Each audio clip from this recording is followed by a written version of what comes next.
Assalamualaikum warahmatullahi wabarakatuh. Perkenalkan, nama saya Oktaviani Jonga dengan NIM 221424010 dari Jurusan Ilmu Hukum Kemasyarakatan, Program Studi Pendidikan Pancasila dan Kewarganegaraan kelas A semester 2. Pada kesempatan kali ini, saya akan membahas materi lingkungan hidup yang merupakan bagian dari mata kuliah PKLH yang diampu oleh Bapak Dr. Abu Bakar Siddiq Katili, SPD, MSc. Lingkungan hidup adalah kesatuan ruang yang mencakup semua benda, daya, keadaan, dan makhluk hidup, termasuk manusia yang saling mempengaruhi dan berkontribusi terhadap kelangsungan hidup serta kesejahteraan. Lingkungan hidup merujuk pada keseluruhan sistem yang terdiri dari unsur biotik, yaitu makhluk hidup seperti manusia, hewan, tumbuhan, dan mikroorganisme, dan abiotik, yaitu benda mati seperti air, tanah, udara, dan cahaya yang saling berinteraksi dalam suatu ekosistem. Lingkungan hidup juga berperan penting dalam menjaga keseimbangan ekosistem karena menyediakan kebutuhan dasar seperti udara yang bersih, air yang layak minum, tanah yang subur, dan sumber daya alam lainnya. Namun, keseimbangan lingkungan hidup dapat terganggu oleh aktivitas manusia seperti yang pertama yaitu pencemaran air, udara, dan tanah akibat limbah industri, kendaraan bermotor, atau bahan kimia. Kedua, penggundulan hutan yang menyebabkan kerusakan habitat, erosi tanah, dan perubahan iklim. Ketiga, eksploitasi sumber daya alam berlebihan seperti penambangan, perikanan yang tidak berkelanjutan, dan penggunaan bahan bakar fosil.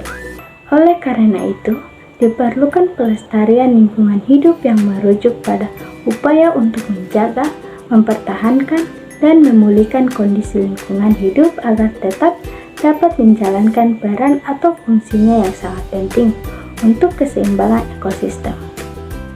Upaya pelestarian ini melibatkan tindakan seperti pertama yaitu pengelolaan sumber daya alam yang berkelanjutan, menggunakan sumber daya alam secara bijak tanpa merusak kelestariannya untuk generasi mendatang. Kedua yaitu konservasi alam, melindungi dan melestarikan keanekaragaman hayati seperti hutan, laut, dan satwa liar untuk menjaga keseimbangan ekosistem. Ketiga yaitu rehabilitasi ekosistem, memulihkan ekosistem yang rusak seperti hutan yang gundul atau terumbu karang yang rusak agar fungsi sebagai penyeimbang alam bisa kembali berjalan. Keempat yaitu pengurangan polusi, mengurangi emisi gas rumah kaca, pencemaran udara, air, dan tanah untuk mencegah kerusakan lingkungan lebih lanjut. Pelestarian lingkungan hidup ini sangat penting untuk menjaga kualitas hidup manusia serta keberlangsungan planet bumi. Selanjutnya, 3 unsur dasar lingkungan hidup. Dalam kajian lingkungan hidup, terdapat 3 unsur dasar yang saling terkait. Pertama, wadah. Wadah adalah ruang atau tempat di mana kehidupan berlangsung.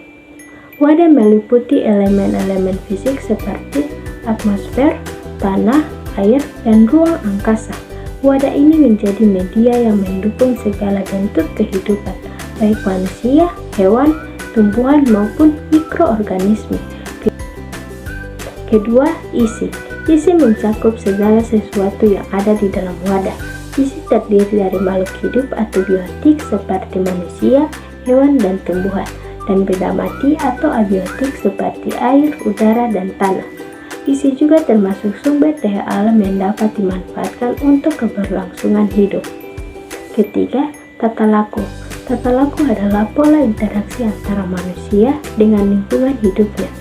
Tata laku mencakup cara manusia memanfaatkan sumber daya, menjaga keseimbangan ekosistem, serta bagaimana manusia menjalankan aktivitasnya agar tidak merusak lingkungan. Ketiga unsur ini saling berkaitan untuk menciptakan keseimbangan dan keberlanjutan lingkungan hidup. Jika salah satu unsur terganggu, maka akan berdampak pada keseluruhan sistem lingkungan. Selanjutnya, pengelolaan lingkungan hidup. Pengelolaan lingkungan hidup adalah suatu upaya yang dilakukan secara sistematis dan terencana untuk menjaga, melindungi, memanfaatkan, serta memulihkan kualitas lingkungan hidup demi kelangsungan hidup manusia dan makhluk lain di bumi. Pengelolaan ini mencakup tindakan untuk mencegah kerusakan lingkungan, memperbaiki lingkungan yang rusak, serta memastikan sumber daya alam yang digunakan secara berkelanjutan. Komponen pengelolaan lingkungan hidup pertama, perencanaan. Merancang kebijakan dan program untuk menjaga dan memanfaatkan lingkungan secara berkelanjutan. Kedua, pelaksanaan. Melaksanakan program atau kebijakan yang telah dirancang seperti konservasi, rehabilitasi, dan pengawasan. Ketiga, pengendalian. Mengawasi kegiatan yang berdampak pada lingkungan untuk memastikan tidak terjadi kerusakan. Keempat, pemulihan. Pengembalian kualitas lingkungan yang telah rusak agar dapat berfungsi kembali seperti semula. Demikianlah pembahasan mengenai materi lingkungan hidup. Semoga apa yang telah disampaikan bermanfaat dan memberikan pemahaman yang lebih baik bagi kita semua. Mari kita bersama-sama menjaga dan melestarikan lingkungan, karena masa depan bumi ada di tangan kita. Ingat, langkah kecil yang kita lakukan di hari ini dapat membawa perubahan besar di masa depan. Apabila terdapat kekurangan dalam penyampaian, saya mohon maaf. Wassalamualaikum warahmatullahi wabarakatuh.